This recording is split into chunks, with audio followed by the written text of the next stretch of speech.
नमस्कार, आप देख रहे हैं जौनपुर टुडे। मैं हूं शुभम अग्रहरी। साथियों, जैसा आप सभी को पता है कि कर्नल सोफिया कुरैशी को लेकर एक विवादास्पद भारतीय जनता पार्टी के नेता के द्वारा बयान दिया गया था और अब इस कड़ी में एक नया नाम जुड़ गया है समाजवादी पार्टी के सांसद रामगोपाल यादव जी का। जी हां, सपा सांसद रामगोपाल यादव जी के द्वारा विंग कमांडर व्योमिका सिंह को लेकर जातिवादी टिप्पणी किया गया और कहा गया कि यह सभी लोग पीडीए समाज से आते हैं, यानी कि पाकिस्तान के ऊपर जो स्ट्राइक किया गया वह पीडीए समाज के लोगों के द्वारा किया गया। कुछ इस तरीके का जातिवादी समीकरण समाजवादी पार्टी के सांसद के द्वारा जोड़ा गया, यानी कि सेना के जवानों को लेकर भी हमारे देश के नेताओं के द्वारा जातिवादी टिप्पणी की जा रही है। धर्मवादी टिप्पणी करने से कोई बाज नहीं आ रहा है।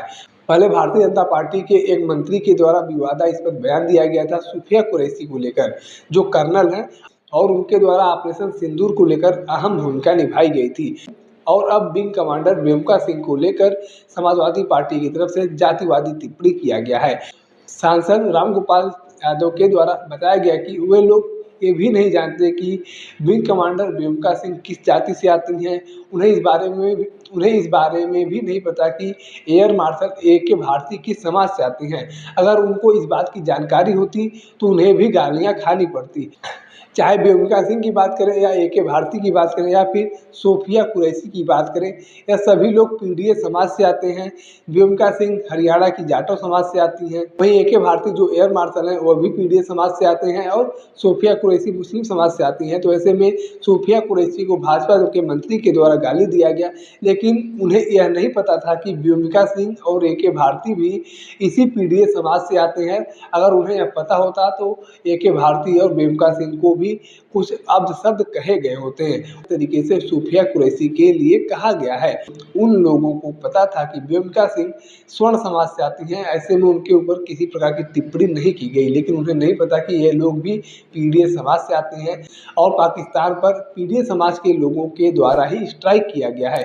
यानी कि कुल मिलाकर यूँ कहा जाए तो अब सेना के ऑपरेशन सिंदूर को लेकर भी जातिवादी समीकरण जोड़ने का प्रयास किया जा रहा है। ये हमारे देश का दुर्भाग्य है कि सेना के जवानों को लेकर भी इस तरीके की टिप्पणी की जा रही है, इस तरीके की बातें कही जा रही हैं। जो सेना के जवान देश के लिए अपना सर्वोच्च बलिदान देने के लिए तैयार रहते हैं, उनके ऊपर इस तरीके का घटिया टिप्पणी की जाती है। हमारे नेताओं के बच्चे तो विदेशों में पढ़ते हैं, उन्हें तमाम तरीके की सुख सुविधाएं मिलती हैं, लेकिन हमारे सेना के जवानों को लेकर इस तरीके की घटिया टिप्पणी की जाती हैं, चाहे वह समाजवादी पार्टी के लोग हों या फिर भारतीय जनता पार्टी के लोग हों। इनका कड़ा विरोध होना चाहिए।